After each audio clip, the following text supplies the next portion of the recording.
Hey guys, welcome back to my channel, and just like I promised in the last video about a setup video, this is going to be it for you guys, and I'm going to be going in depth to what tweak is being used on my lock screen and Springboard, as well as how to get them, and I'm going to be touch bases on how to set it up.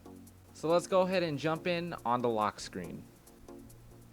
Alright guys, so just for the sake of the lock screen, all I'm going to be doing is just holding it like this and keep on swiping it to the right, just so the lock screen is active. So basically I'm running a minimum setup on the lock screen, which is only LockEditor, just to get rid of the time that's on top and the slide to unlock on the bottom.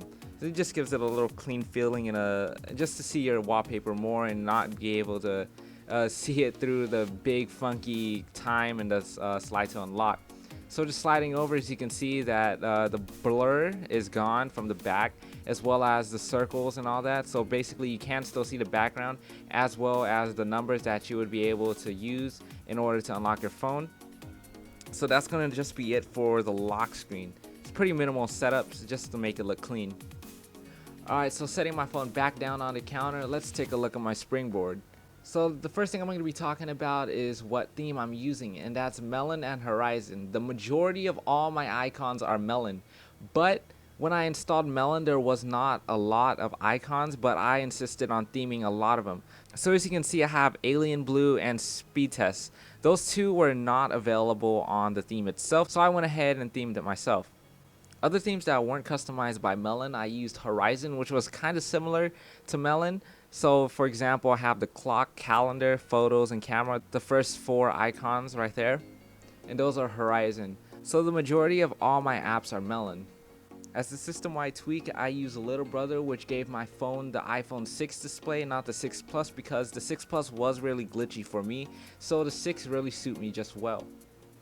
Other things you've noticed is things like my dock. So coming in closer on the dock, as you can see, I use Springtomize 3 in order to get the 10 icons on the dock, and I resized it to, I believe, 65%, and I also used it to hide the dock background. Also with Springtomize, I used it to theme my control center, which I got rid of the hide media controls and the Airdrop to give my control center a more cleaner look. So just like the control center, I also use Springtomize in order to customize my notification center, which gave it a little bit more transparency to it and a little white tint to it, which I believe it looks really nice with my theme in order to see the background of whatever's going on.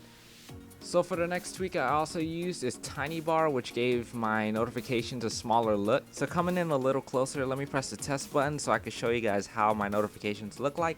It's really nice having it small so I can see the majority of all my screen still and not have the notification be bulging out just like the native notifications. So the next tweak I also use is VirtualHome, which is probably the best tweak that everyone should have if they have a 5S and above, because it really saves your Touch ID fingerprint scanner. So my setting for VirtualHome is to double press the Touch ID in order to return home, just like that. And also I use it to hold down gently in order to bring up my multitasking bar. So another thing that you can see from my Springboard is I have Protean up above. Protean is pretty much just running up a couple stuff, it's just hiding my carrier and all that, and just changing my battery percentage. But overall I like it because I get to customize and delete stuff that I do not want.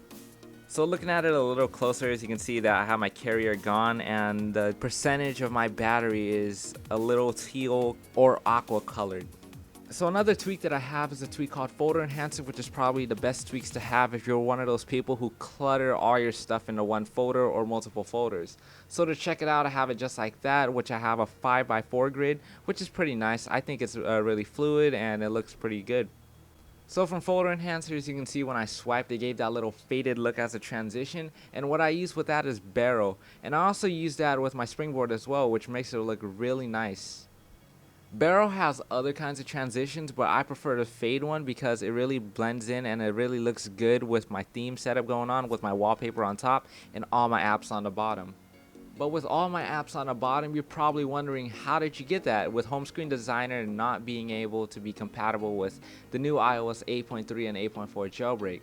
But a tweak that I use for this is Anchor. So pretty much all it is it's basically just like a grid that you could use, but when you are to edit, you can move whatever icon you want wherever you want. So for example, if I wanted my YouTube app up there, you could just leave it right there, and then the YouTube app would be right on top besides the bottom. So basically all I did was I organized it the way I wanted it to be, and then I just brought down all my apps on the bottom to have, like I said, the wallpaper on top and all my apps on the bottom. So if you noticed earlier, my control center looked a little weird for the top bar having a lot more icons than the bottom one, and it's a tweak called Polus, which I use in order to get the top. I used to use CC settings, but I found out that I would like Polus more than that, and I find it a lot better. So basically all I have is my data, LTE, Wi-Fi, VPN, etc., as well as respring, reboot, shutdown, and safe mode. So for the last tweak that I'm going to be running is Wallmart. Wallmart is also good tweak to have on here, but I don't have it for this video. But pretty much what it is I have multiple wallpapers just like this, but the top wallpaper is different. So what I wanted it to do was I wanted the wallpaper on top to move, but not have the rest of it different. So in reality, when the photo changes, it just changes the top, which makes it look really nice. And yeah guys, that's pretty much all my phone and what it has, and it looks really neat, and I might have more videos just like this as well in the future when I start theming my phone even more and more consistently. But for now, this is my setup, and if you guys want to, go ahead and check out all the tweaks that I listed, and it's going to be all in the description, so go ahead and check that out as well. So if you guys like this video, leave a like down below and subscribe if you haven't to get videos just like this in the future, and also be sure to follow my Twitter page to get my news when I'm making new videos and what's going on with the jailbreak world as of that day. Until next time I see you guys, this is Elite Apple Hacks signing out.